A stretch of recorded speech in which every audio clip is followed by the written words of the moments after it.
নমস্কার বন্ধুরা, আজকে একটা নতুন রেসিপি নিয়ে হাজির হয়েছি। গরম ভাতের সঙ্গে খুবই মজাদার একটা রেসিপি, বানানো খুব সহজ, আর যেটা আপনারা শীতের সবজি ও যে কোনো ছোটো মাছ দিয়েই খুব সহজে বানিয়ে নিতে পারেন। তো বেশি কথা না বাড়িয়ে তো চলুন শুরু করা যাক। প্রথমে একটি মিক্সিং বোলে 3 থেকে 4 চামচ কালো সর্ষে, 7 থেকে 8টা কাঁচা লঙ্কা আর স্বাদ মতো নুন ও সামান্য জল দিয়ে মিক্সিতে পেস্ট তৈরি করে নেব।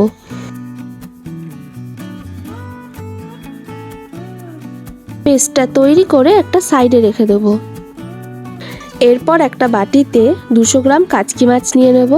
আপনারা চাইলে ছোট পুঁটি মাছ ও মৌরলা মাছ দিয়েও এই রেসিপিটা তৈরি করতে পারেন। এরপর দেব 1 চামচ নুন ও 1 চামচ হলুদ গুঁড়ো, আর দেব আগে থেকে বেটে রাখা সর্ষে। এখানে সামান্য মিক্সির বাটি ধুয়ে জলটাও দিয়ে দেব। সব কিছু দিয়ে ভালো করে মিশিয়ে নেব।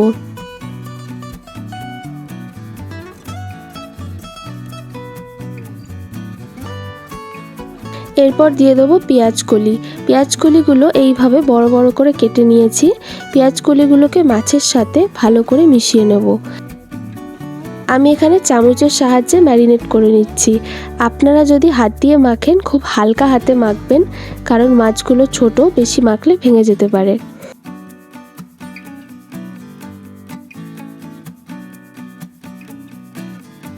এরপর একটা কলা পাতা ভালো করে ধুয়ে পরিষ্কার করে নিয়েছি।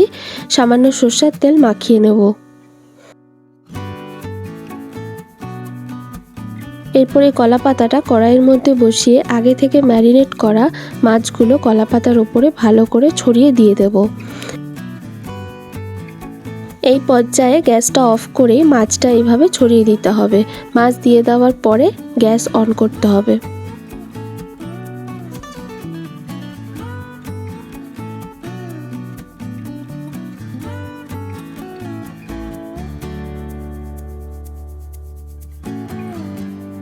এরপর ওপর দিয়ে সামান্য সর্ষের তেল ছড়িয়ে কলা পাতা দিয়ে ভালো করে ঢেকে দিতে হবে।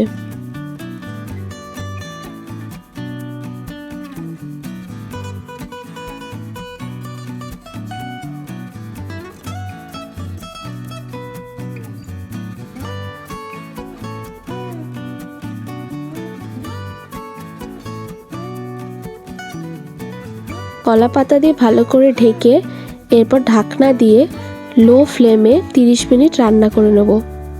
30 মিনিট পর পাতাগুলো সরিয়ে নেব। এরপর একদম রেডি কলা পাতায় কাচকি মাছের পাতুরি।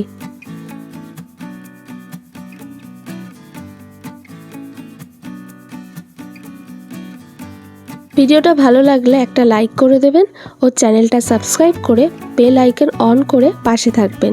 কমেন্ট করে জানাবেন কেমন লাগলো। আজ এই পর্যন্তই। ভালো থাকবেন, সুস্থ থাকবেন।